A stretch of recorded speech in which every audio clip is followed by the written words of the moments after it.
Holy fucking shit.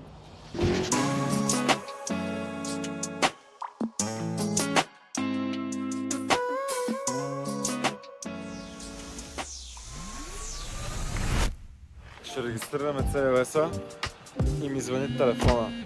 Мистер Трайков. Ей, жена! Ей, жена! Сега, слушай ме внимателно. Ей, жена, погледни напред.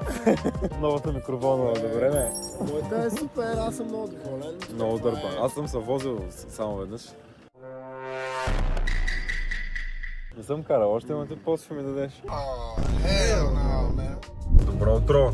Правил съм косичката, брадичката. Сега отиме да оправим и количката. Беше отвратителен цвят, но това е поправимо. Бах ти и претенциозния Миндио. Отивам да оставя колата в CarCraft, за да направят фолиото. Колата ще стане Shadowline. Всички лайснички и така нататък ще станат от хромирани на черни. Наистина няма да има нищо общо. И ще е уникална.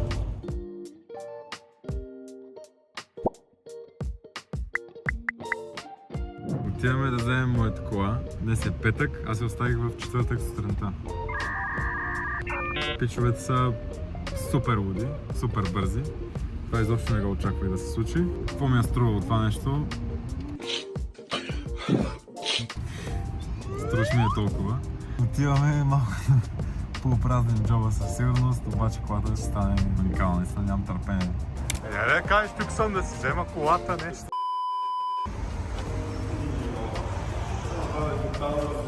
Абсолютно нищо общо, деца.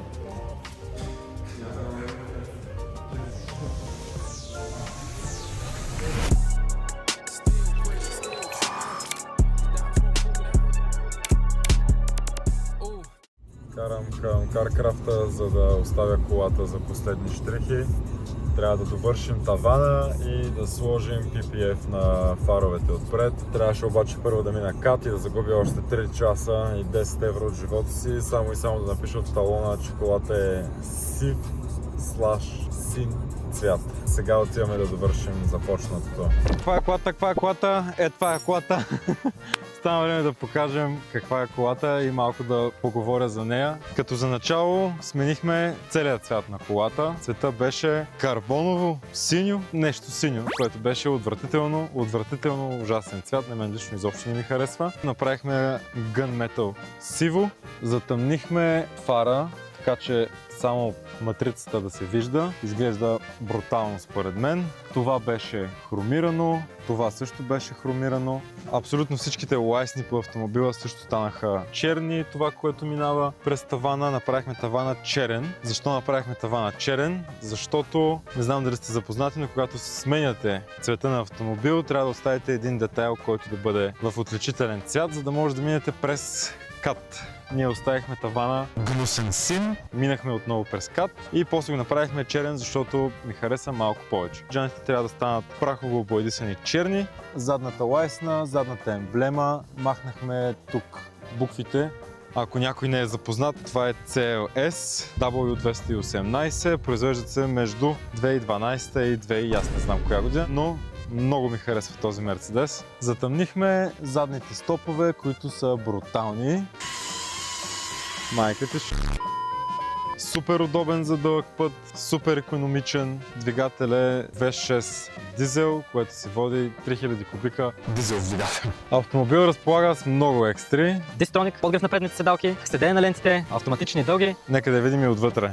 Колата е с изключително запазен салон. Има много як 3-лъчов волан, има 3-зонов климатроник. За жалост няма подгрев на задните, няма и обдухване на предните. Колата е на въздушно окачване, което се води Airmatic.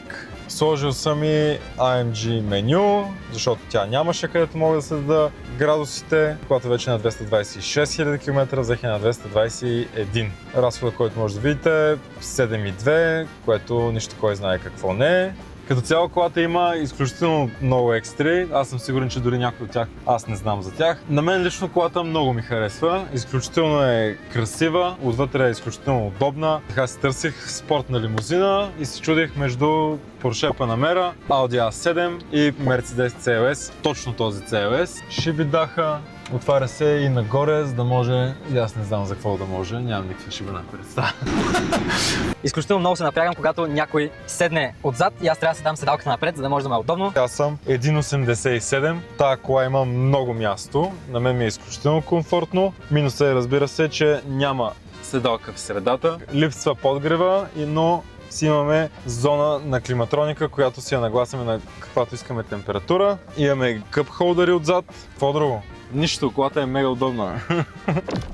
Багажника. Не случайно едно време мутрите са си я купували тази кола. Тук мога да събера 2-3 мариовци. Може да му събере мен. За тия пари толкова. А тук някой ще каже, ти си купи Мерцедес, той се разваля, това се разваля, това се разваля, всичко, на всяка една кола всичко се разваля. Изобщо не ме интересува. Решил съм, купил съм, ще се оправям. Отговаряме на коментари. Добър ден. Сега, първи коментар. Брато, ти си олигофрен. Такива като тебе директно се изритат от всякъде. Олигофрен, 20к, в който иска да се качи в кола за 60к. И тя да бъде като от шоурум. И как ще стане? Олигофрен. Точно такива като тебе се бяга, понеже не го забрави. Олигофрен. Всичките коли, които сам си купил, препродал, са взети цена, качество, пазар. Ти си малум. Всъщност взех си кола за 14к, бях приготвил 20к. Колата обикновено струва около 12-15. Цена, качество, мисля, че съм се ориентирал добре някакси пазара, който ти казваш. И не знам какво повече да му кажа. С една дума, мъка и с тях. Не спазват срокове, пък си и плащаш. Накрая и малкият мук ти блъска капака. Пресни да те питам нещо, айде. Уди 1000 евро надолу цената за клиента заради това тряскане. Това с капака беше шега, нищо му няма на капака, така се затваря. Със сигурност беше мъка. Това не спазване на срокове не е много приятно, както обясних и в миналото видео. Това е нещо, което не ми хареса от работата с тях, но в крайна сметка колата е адекватна, така че чакането не беше фатално. Отново дава студентска евро да си вземи нещо чисто ново. Какво си вземеш за 30 000 евро? Рено. Рено Клио. Ще се взема за 30 000 евро Рено, което до година ще струва 2000 евро. Образно го казвам, не дейте се хващайте за всичко, но нещата са така. Аз тази кола не смятам да я карам кой знае колко много време. Няма никакъв смисъл да си купя чисто нова кола, която до година ще се обезцени с 60%. Здравей, полезно видео, честито. Благодаря. Въпросът е за това, че Крис казва във видеото проблем с турбина, проблем с дюзите, течна маса на хладител. Ти казваш, смениха акумулатора, маслото и въпросния маркуч. Версиите не съвпадат много. Крис ли обърка колата във видеото, говорейки за друга, или те са ги ремонтирали наистина отделно от тези, които ти споделяш тук или друго? Важно е, понеже и други хора се замислим да ги ползваме много за верени километри. Благодаря. Тук е станало някакво объркване. Крис в видеото, в което той показва колата ми, искаше да каже, че това са потенциални проблеми, които тези автомобили имат. Моята кола, за щастие, няма тези проблеми. Говореше генерално, че изникват тези проблеми с тези автомобили. Това е!